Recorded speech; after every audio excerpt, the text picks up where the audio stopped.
누구나 한 번쯤 인생의 고비 때마다 뭔가 잘 안 될 때마다 하는 생각과 말이 있습니다. 이대로는 더 이상 안 되는데, 변화돼야 되는데, 이런 생각과 말을 스스로 할 때가 많습니다. 그런데 우리는 잘 압니다. 한 사람이 변화된다는 것이 얼마나 어려운지를 압니다. 말은 쉽고 이론은 쉬운데 변화되는 게 참 어렵습니다. 변화의 관점에서 보면 세 부류의 사람은 나누어집니다. 변화를 거부하는 사람이 있고, 변화를 따라가는 사람이 있고, 변화를 기회로 만드는 사람이 있습니다. 변화를 거부하는 사람은 점점 살기 어려운 세계를 맞이하게 될 겁니다. 변화를 따라가면 늘 뒤쫓아가는 사람으로 끌어갈 겁니다. 그러나 변화를 먼저 캐치하고 변화를 기회로 삼는 사람이 이 시대를 살아가는 사람이라고 생각을 합니다. 21세기 르네상스에 이겼던 피터 드러커 박사는 미래를 읽는 힘이란 책에서 이런 말을 합니다. 인간은 보이지 않는 미래를 향하여 걸어가는 것처럼 보이지만, 그러나 변화를 이끌어내겠다는 사람의 자세는 보이지 않는 세상이 아니라 보이는 세상을 살아가는 것과 똑같다라는 말을 했어요. 변화를 먼저 이해하고 변화를 기회로 아는 사람은 캄캄한 세상이 아니라는 거예요. 밝혀진 세상을 살아가는 거다, 이런 말을 합니다. 특별히 숨가쁘게 변화되는 이 기술의 변화가 급격한 세상에서는 변화를 거부하는 건 곧 인생을 끝나는 걸 말합니다. 요즘 어른들이 식당에 가서도 로봇 주문을 잘 못하지요. 키오스를 잘 못해요. 여기 뭐 기술이 먼저 앞서갑니다. 그 뒤쫓아가도 못하는 거죠. 그런데 내가 안 쓰겠다 그러면 인생 못 살지요. 지금 서울 시내버스 중에 25%는 현금이 아예 없어요. 카드밖에 안 됩니다. 난 현금 갖고 살 거야. 그럼 내년이면 75%까지 올라가거든요. 그럼 차 못 타고 다녀요. 내가 변화를 안 하려고 해도 할 수밖에 없는 세상을 살아간다는 거예요. 가장 위대한 변화는 인간 자체 변화라고 생각합니다. 왜 그러냐? 인간은 온 우주를 상징하기 때문이에요. 전 이 정연종이란 시인의 방문객이란 시를 참 많이 읽어봅니다. 그 한 구절만 소개하겠습니다. 사람이 온다는 건 실은 어마어마한 일이다. 그는 그의 과거와 현재와 그리고 그의 미래가 함께 오기 때문이다. 한 사람의 인생이 오기 때문이다. 이게 시의 이련이에요. 그렇잖아요, 여러분. 한 사람이 변화된다는 건 우주가 변화된 건 똑같은 거예요. 왜? 그의 과거와 현재와 미래가 오기 때문이에요. 인생이 오기 때문이라는 겁니다.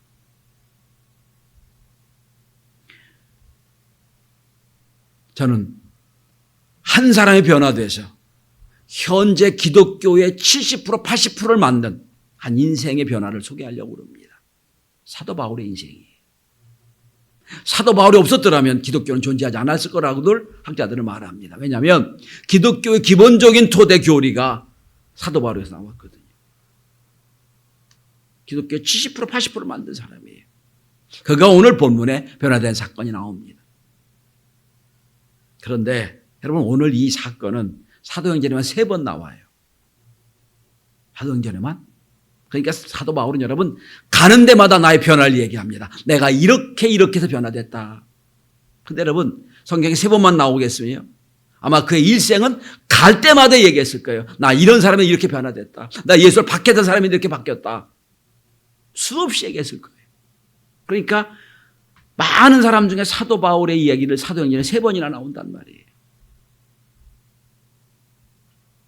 여러분, 전 이 말씀을 여러분과 함께 나누며 이런 생각을 해봐요. 우리가 누구의 간증만 듣고 그렇게 바뀌었구나 라고 은혜 받지 말고 이제는 여러분과 저의 간증이 있어야 될 때예요. 내가 이렇게 바뀌었다. 이런 인생이 이렇게 바뀌었다. 이런 복을 받았다라고 우리 모두 여러분과 저의 간증을 준비하고 간증을 전하는 복된 인생이 되길 바랍니다. 저는 개인적으로 간증을 별로 싫어해요. 그래서. 왜? 우리 간증이 들어야 되는데 왜 남의 간증을 들어? 그렇잖아요? 여러분, 하나님이 여러분의 인생에 개입하셔서 여러분도 변화시켜서 여러분을 통해서도 사도 바울처럼 위대한 하나님의 역사를 이루려고 하시는 걸 믿으시길 바랍니다. 자, 오늘 짧은 시간이지만 이 사도 바울의 인생을 다 말씀드릴 수는 없지만 오늘 본문을 근거로 변화되려면 어떻게 되느냐, 변화된 인생이 어떻게 바뀌느냐를 말씀을 함께 나눠보고자 합니다.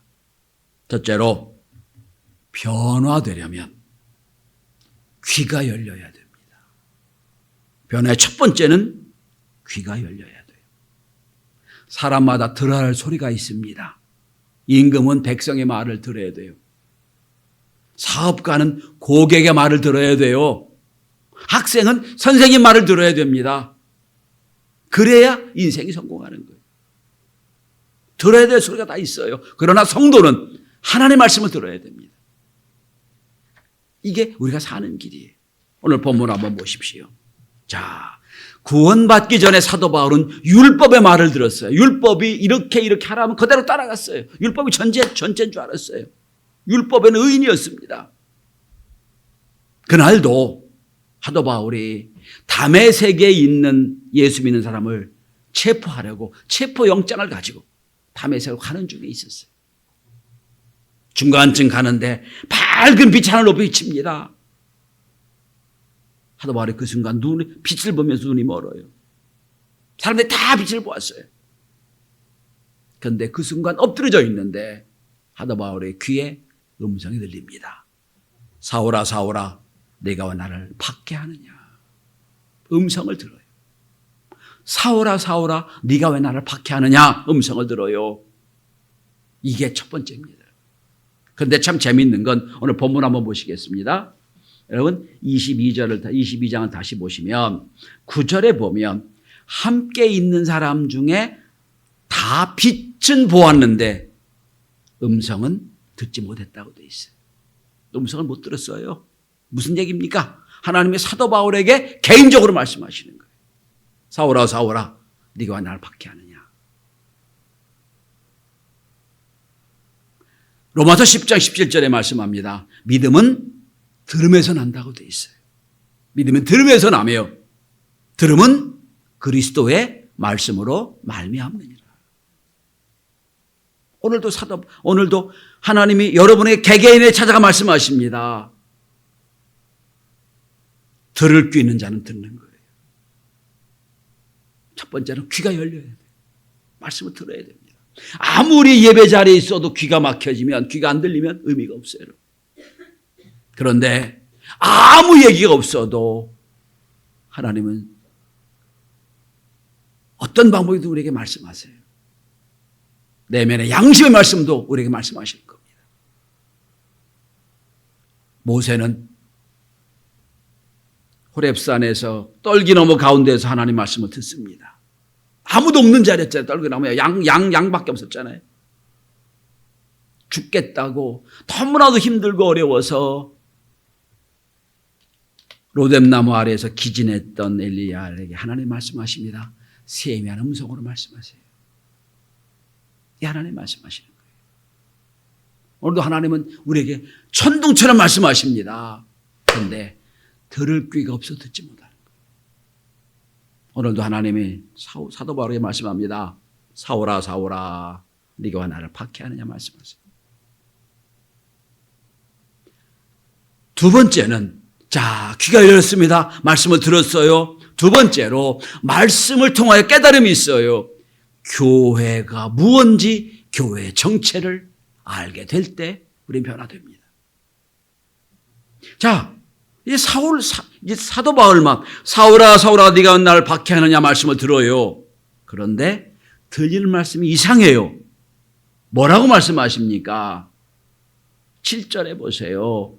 사울아 사울아 내가 왜 나를 박해하느냐. 그래서 여러분 여기서 생각해 봐야 돼요. 사도 바울은 예수를 만난 적이 없어요. 만난 적이 없다고요. 만난 적이 어떻게 박해를 해요? 이상하잖아요. 아니 예수님 다 만난 적이 없는데요. 잘못 보신 거 아니에요 사람을? 이럴 수 있잖아요. 그때 뒤에 보세요 여러분. 자 8절에 보면 주님 누구십니까 묻잖아요.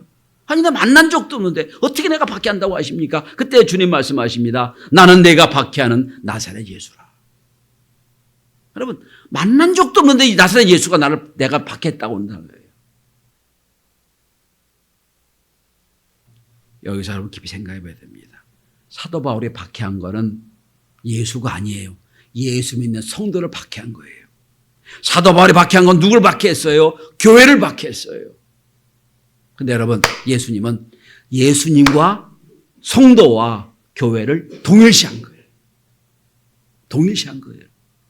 나 만난 적이 없지. 알아. 그런데 나를 믿는 자를 박해한 건 나를 박해한 거예요. 나를 믿는 성도가 모이는 교회를 박해한 건 나를 박해한 거예요. 이 시간 사도 바울은 아마 뒤통수 맞은 것처럼 생각이 됐을 거예요. 깜짝 놀랐을 겁니다.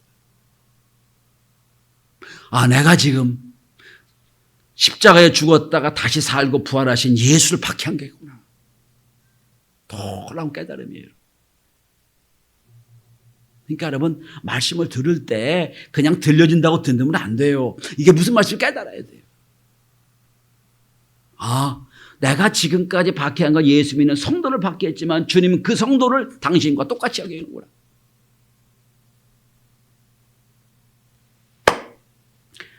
우린 대표 기도 시키고 그럴 때마다 늘 이런 기도를 하시는 걸 제가 듣습니다.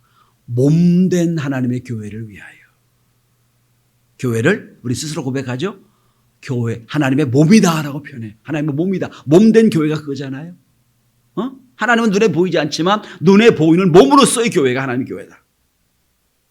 그러면 그런데도 불구하고 몸된 교회를 자꾸 훼손한 사람도 있어요. 치기샤기 입으로 몸된 교회라고 하면서 교회를 박해하는 사람도 있다면 박해하진 않겠죠 우리야. 그럼 어떻게 합니까? 교회를 교회되기 위하여 헌신하고 교회를 교회되게 만들기 위해 애써야 돼. 그게 몸된 교회를 섬기는 거잖아요.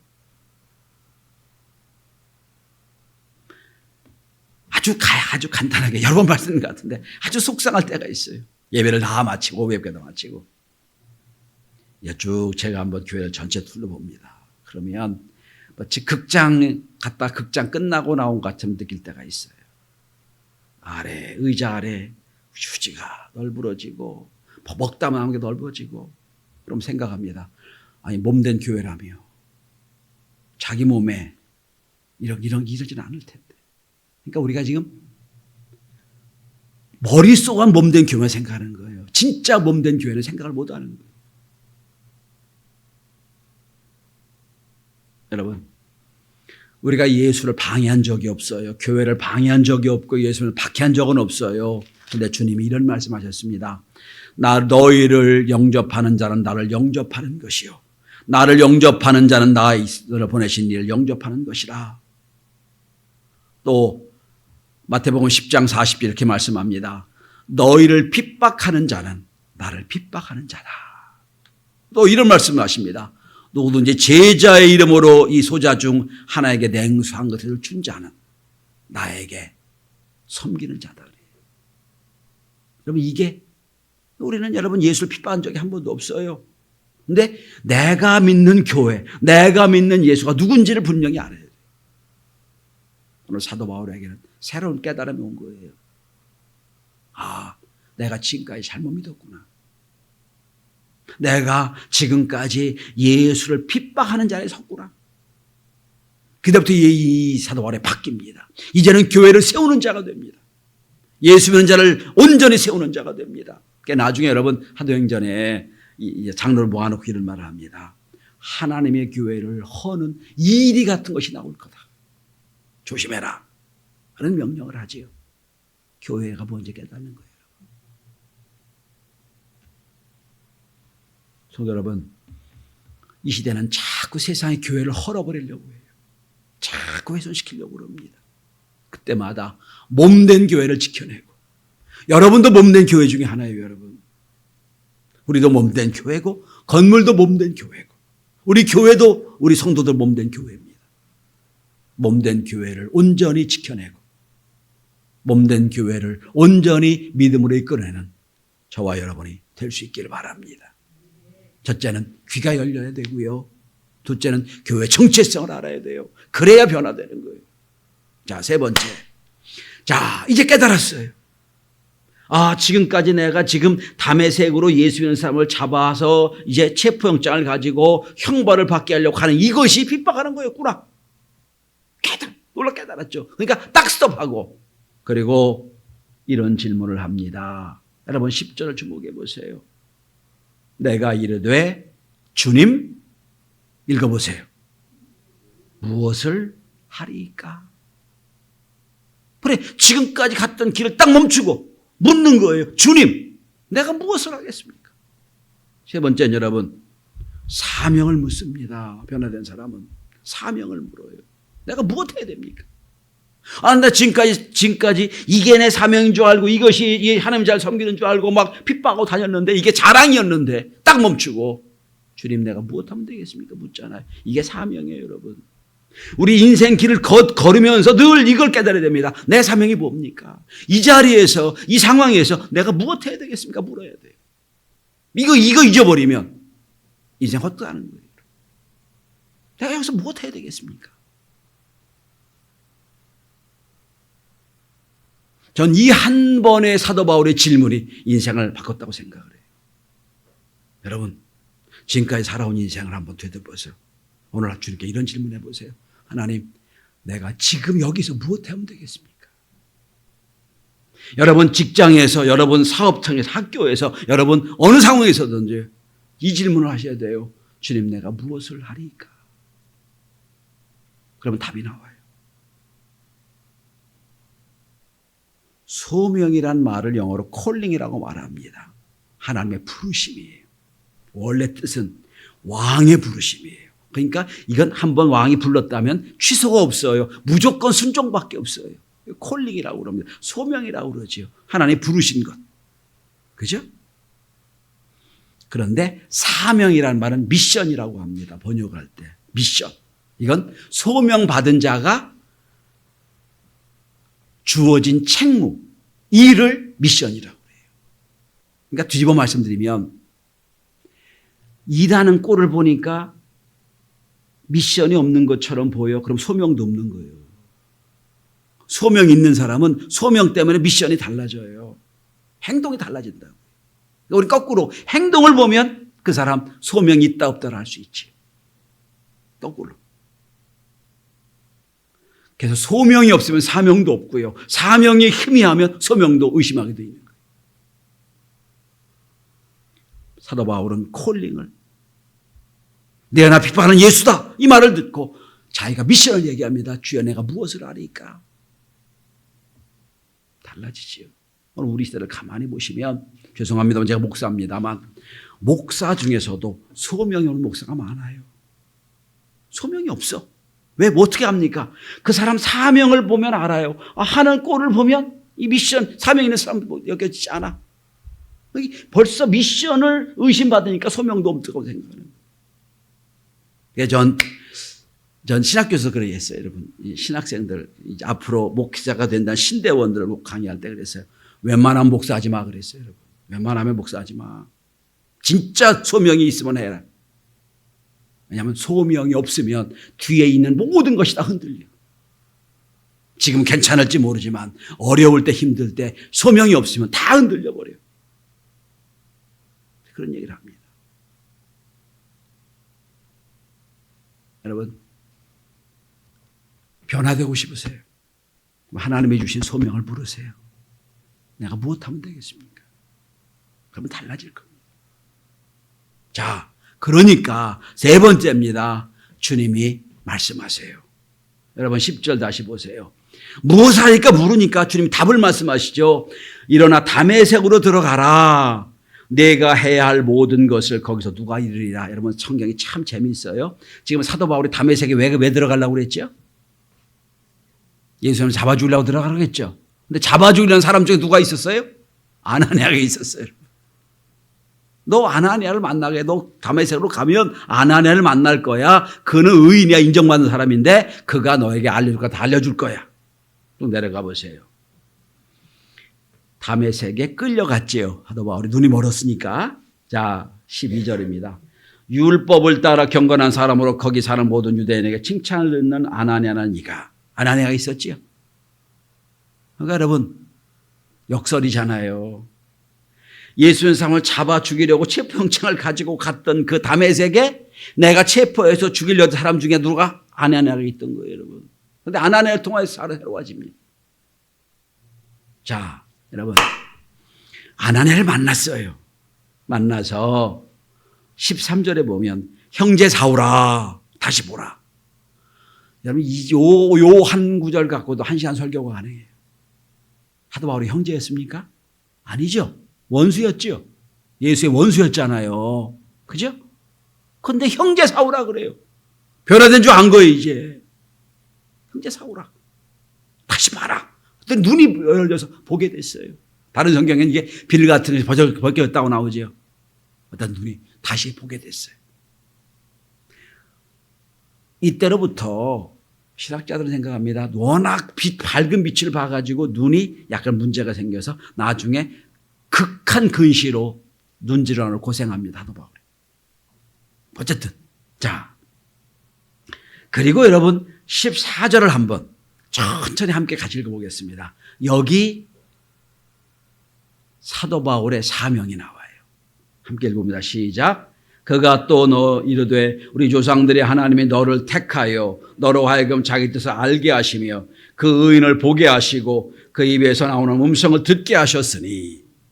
여러분 다시 보실래요? 너를 택하여. 택하셨죠? 다음에 자기 뜻을 알게 하셨죠. 그 다음에 그 의인이 누구예요? 예수죠. 예수를 보게 하셨고 그 다음에 뭐예요? 음성을 듣게 하셨으니. 하나님이 너의 인생을 통해 이렇게 간섭하셨다는 거예요. 여러분, 저와 여러분도 이 14절의 구절이 우리의 고백이 되길 바랍니다. 우리를 택하셔서, 그죠? 택하셨죠, 우리를. 택하셔서 자기 뜻을 알게 하시고 보게 하시고 듣게 하셨어요. 자, 그러면 이게 뭐로 이루어지는 과정이에요? 다시 여러분 15절 보세요. 15절. 이게 사명이, 이게 진짜로 하나님이 사도 바울을 부르신 목적이에요. 함께 읽습니다. 시작. 내가 그를 위하여 모든 사람 앞에서 내가 보고 들은 것에 뭐가 되리라? 증인되리라. 여러분 14절에 하나님 너를 택하셔서 뜻을 알게 하셨고 보게 하셨고 듣게 하셨으니 15절 내가 보고 들은 것에 증인이 되리라. 변화는 뭐예요? 진짜 변화는 뭐예요? 증인으로 되는 거예요. 증인으로 사는 거예요. 자, 그럼 정리해 봅시다. 여러분, 자, 귀가 열렸어요. 그죠? 귀 열고 들으니까 교회가 무언지를 알아서 정체를 알았어요. 그 다음에 깨닫고 나서 내 사명을 물어요. 내가 무엇하리까 물었더니 주님 대답하세요. 넌 증인이 돼야 돼. 그런데 그 전에 내가 널 택했고 내가 널 보게 했고 듣게 했으니 너 보고 들은 것에 증인이 돼요. 이게 위대한 변화예요. 짧은 구절이잖아요. 10구절밖에 안 되는데 다 나오잖아요. 여러분, 사도 바울의 간증만 여기 성경에 기록되지만 이제부터 저와 여러분의 신앙의 간증이 있어지길 바랍니다. 아, 나도 이렇게 살았다. 나 이런 증인의 삶을 살았다. 남의 얘기만 듣지 마시고 남의 간증만 좋아하지 말고 하나님 내 간증이 여기 있어요. 다 각자의 우리 경신의 모든 성도들 다 각자의 간증이 울려 퍼지는 인생들이 될 수 있기를 바랍니다. 전설적인 미국의 흑인 오페라 가수 중에 잭시 놀만이라는 여자 가수가 있습니다. 키가 180이 넘어요. 거구입니다. 아주 오페라의 검은 여왕이라는 닉네임을 갖고 있는 여자입니다. 1994년 만델라가 남아프리카 대통령이 되었던 그때 온 흑인들이 아주 환호를 했어요. 영국 런던의 웸블리 스타디움, 유럽에선 9만 명이 들어가는 가장 큰 스타디움입니다. 축구 경기장이죠. 거기에서 만델라 대통령의 취임을 축하하는 공연이 열렸습니다. 이미 1988년도 만델라 대통령의 70세 생일을 맞아서도 그 자리에서 공연을 열었던 뉴욕, 런던 시민들이었습니다. 전 하루 종일토록 모든 흑인들이 와서 광란의 파티를 막 흑인들이 다 모여가지고 너무너무 기뻐했어요. 별의별 음악이 다 나오고 막 난리가 났었어요. 그리고 저녁이 됐습니다. 해가 뉘엿뉘엿 어둠이 끌리고 스타디움에 불이 쫙 비치고 마지막 이 모든 축하 행사의 마지막 주자로 제시 놀만이 무대에 올라섰습니다. 이 순간 조용해졌습니다. 스포트라이트가 쫙 비치고 있었을 때 제시 놀만이 한 3분은 꼼짝없이 눈을 감고 뭔가를 하고 있었어요. 기도했던 중입니다. 기도를 끝내고 노래가 시작이 됐습니다. 연주 없이 아카펠라송으로 노래를 불렀습니다. 놀랍게도 그 노래는 지금까지 했던 모든 팝송이 아니에요. 찬송가 중에 가장 유명한 찬송 어메이징 그레이스를 불렀습니다. 노예 상인으로 수많은 노예를 죽음으로 몰았던 존 뉴턴이라는 사람이 자기가 은혜를 받고 쓴 찬송이 어메이징 그레이스예요. 나 같은 죄인 살리신 주 예수 은혜 놀라와 잃었던 생명 찾았고 광명을 얻었네. 찬양을 불렀습니다. 장자는 조용히 오로지 이 여가수의 음성에만 귀를 기울였어요. 그리고 3절 이렇게 시작을 합니다. 이제껏 내가 산 것도 주님의 은혜라. 또 나를 장차 본향에 인도해 주시리. 찬양을 쫙 불렀을 때 여기저기서 사람들이 흐느끼며 같이 따라 불렀습니다. 그리고 마지막 순간은 온 사람들이 모여서 함께 찬양을 불렀습니다. 유튜브에 보시면 지금도 이 장면이 나와요. 찬양이 끝났을 때 사람들은 박수 소리 대신에 조용히 침묵이 흘렀습니다. 여기저기서 훌쩍이는 소리가 들렸고 한동안 사람들은 그 자리를 떠나지 못했다고 그럽니다. 그 이튿날 뉴스는 신문은 이렇게 놀라운 기사를 내보냈습니다. 어젯밤 웸블리 스타디움에 하나님의 성령이 임재했다. 적지 않는 사람들이 그 다음 주에 주일 예배당으로 많이 걸어옮겼다고 그럽니다. 여러분, 증인이 뭔가요? 선교사로 가야 증인인가요? 목사가 돼야 증인인가요? 아니라고 생각해요. 나의 삶의 자리에서 얼마든지 증인의 삶을 살 수 있습니다. 오늘 말씀합니다. 내가 보고 들은 것을 증거해라. 이게 증인이에요. 오늘도 성령이 우리에게 오셨습니다. 오셔서 예수를 믿게 했습니다. 그리고 오늘 예배 나오게 하셨습니다. 우리에게 말씀합니다. 내가 보고 들은 것의 증인이 되라. 여러분, 오페라 가수였던 제시 놀만은 자기의 스타일로 찬양으로 증인의 삶을 살았습니다. 그렇다면 이젠 저와 여러분의 인생 방식으로 증인의 삶을 보여줄 때입니다. 기도합니다.